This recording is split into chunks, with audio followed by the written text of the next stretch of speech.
Hello, Legion. This is Hadrian. Thank you for being here. Let's play Stellaris. Finally. Let's play Stellaris.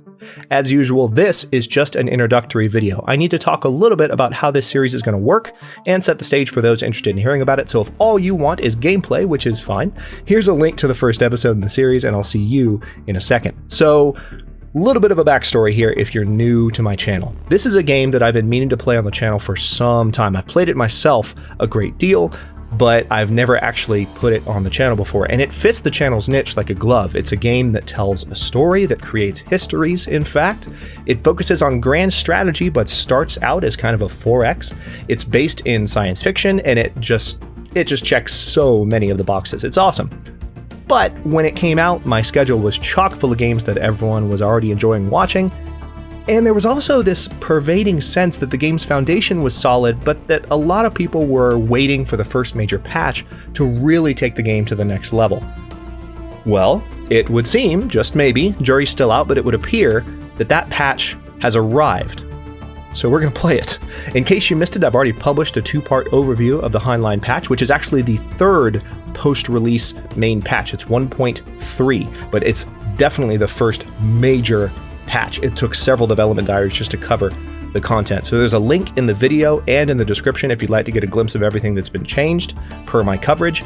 I'll probably be referencing the content of those videos a good bit in this series, honestly. So it's worth taking a look if you'd like to be in the know. Speaking of this series, though, let me tell you what I want this series to accomplish really quick, and then we're just going to dive right in. We're going to call this series Song of the Stars. We're playing as a custom race called the Voices, and I want to take a bit of a different approach to what you might see in your typical Stellaris gameplay. I'm going to limit the number of possible fallen empires to 3, hopefully meaning 2 will appear, so there's the possibility of a war in heaven. Could mean that 3 will spawn, which is terrifying, but we'll make do. I'm also going to limit the number of starting AI factions to 1, which is the lowest possible setting. If I could set it to 0, I would. As a matter of fact, I think you could set it to 0 in one of the previous patches, but regardless, I am going to set it to 1. That does not mean that there will be no AI factions, however. As we play, new factions will spring up and begin to spread, but it just means that we'll be ahead of them. We'll have been first, except for that one other race, which we might just annihilate if we have to.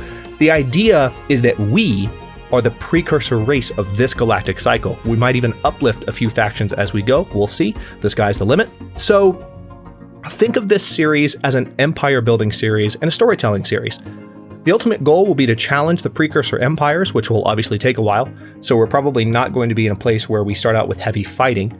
It'll provide some interesting insight into how empire and sector management has evolved in the first 3 major patches to Stellaris, as well as how new empires spring up and develop over the course of a single game. So let me go over the game settings really quick, and then we will jump into episode 1. Let's see here. So, go to new game. We're going to go with the Voices this time. So, the Voices start on tropical worlds. Their homeworld is called Nal Zarath. Let me read the description really quick so I have a sense of who we're dealing with. Out from the deepest darkness, the chorus of the voices swelled into being. The first technologically missing an O there, ascendant race of the present galactic cycle, the Voices are a terrifying and enigmatic enclave of collectivists, bent on challenging the precursor empires for dominion of the galaxy. Though their desire to establish their dominion is rooted ultimately in self-preservation instincts, and their intentions thus are not ultimately malevolent, they will brook no opposition from the lesser races if they dare to challenge the chorus on their journey to galactic supremacy. You are the Quorum Viranth, leader of the chorus and harbinger of the galaxy's future. The time has come to make the Voices heard. So the Voices are a despotic hegemony. They are fanatic collectivists, which means that they get a 30% suppression bonus to factions, so it's easier for us to kind of maintain a collective mindset with fewer rebellions. We, of course, also have higher slavery tolerance, which could be handy for annihilating or making some of those lesser races subservient to us, and also a lower food consumption rate, which is quite nice. And then, of course, we're materialist, so we have lower building cost and better output for all of our physics, society, and engineering research. We are an anthropoid race, as you can see. We are repugnant, so not exactly the prettiest race to look at, but that gives us some points to actually be adaptive. All planets will be 10% more habitable, and we are strong, so we get additional army damage just in battle, and then our minerals will be 5% more productive everywhere we go because of our bonuses.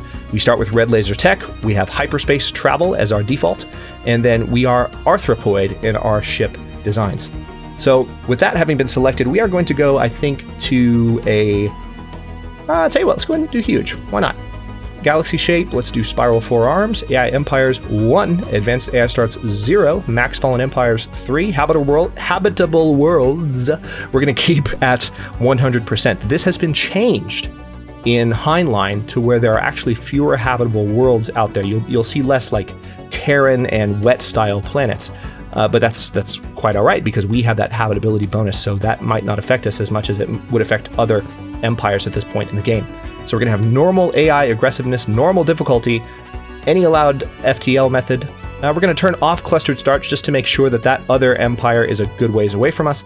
We're going to turn off advanced neighbors. We don't have advanced AI start, so that shouldn't be a thing, but we still want to turn that off just for the sake of giving ourselves some space and having a nice, strong empire building start so we can see how the economic and sector management mechanics are working lately. We're going to leave endgame crises on just to keep things more interesting. And that is it, believe it or not. If you're looking forward to the series, don't forget to give the video a like and subscribe to follow along if you're not subbed already. New episodes of Song of the Stars will air every day at 6 p.m. Eastern Daylight Time, which is GMT -4 for those of you not in the States. Soon to be GMT -5 as we switch away from Daylight Savings Time and back to Eastern Standard. As we wrap the first 20 episodes, we'll play something else for a bit and then come back to keep the series going. Not sure what else we'll play in this slot. Don't have anything else going at the moment, so I'm completely open to what that might be, but I'm kind of feeling a sci-fi kick lately, so we'll see. Stay tuned. As always, comments are totally welcome. Let me know what you think, and I'll see you in the first episode.